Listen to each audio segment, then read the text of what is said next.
Keeping children in the confinements of home during this lockdown is a task in itself, but doing the same for children with special needs is even tougher.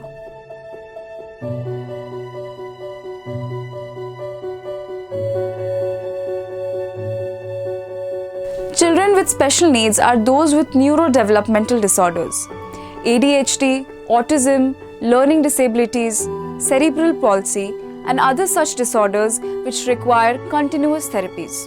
But in times of a lockdown where their therapy centers remain shut, children with special needs are struggling to understand this sudden change in their routines.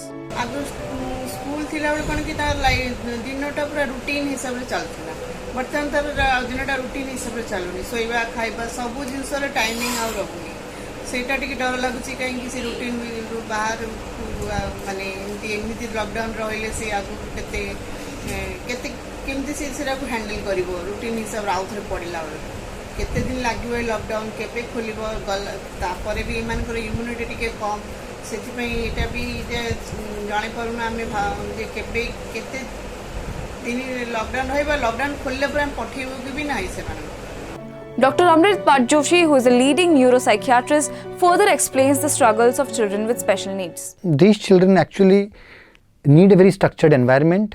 They need a place where there is a continuity of what is happening. It is not just that you shut down one shop and then they go to another shop and get the same things. It is not possible because these children have a one-to-one relationship with their therapist. And once this lockdown happened, what happened is a lot of private clinics which were catering to these special children had to be shut down. And due to this, the children as it is were not able to get out of their homes. They are confined to the four walls, small spaces. So they had a habit, they had a routine, and that was actually part of the healing process. When they would get out at 9 o'clock, go to the special schools or the special clinics where they would be mixing with a few children and the therapist, and they had the sameness in their activities. Suddenly this was disrupted and there was no alternative to it. A working woman looking after her work, looking after her home and the needs of a special child is very, very difficult. So that's a very, very difficult and tough situation for these children as well as the guardians who are taking care of that.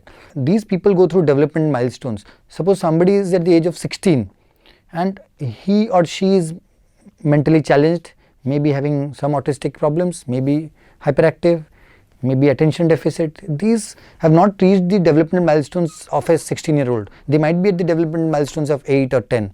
So what happens with therapy, with a lot of help we do, they develop to the next developmental milestones, and gradually we tend to take them closer to the developmental milestones they should have been. And suddenly when these get disrupted, they go back. Suppose we had with lot of hard work pulled somebody to a 10-year-old developmental milestone, he or she goes back to 6-year or 7-year, and again we have to build the development milestones from that, and that is a worrying factor, and that is tough for both the children, the parents as well as the therapist who has given his heart and soul into getting the child to where he or she was. So I feel that the government should take care of these children. Even you don't have sufficient facilities or you don't have sufficient staff to do that, at least help the private people who are working on these children to reach out to these children. Dr. Devadatta Mahapatra, who is a psychiatrist in AIIMS, has provided us with tips on how to carefully tackle children with ADHD at home. I am going to share some tips how to handle the ADHD child at this COVID crisis, at this corona crisis, when we all are frightened and worried about our future. It's obviously very difficult to keep a hyperactive child locked at home without going to school, without any other extracurricular activities. So first of all, we need to be very realistic and set realistic goals. It's obviously not at all possible and expected from a child of ADHD to sit idle at home like other children and be attentive to everything and listen to parents or everyone. So our first motto would be think realistically.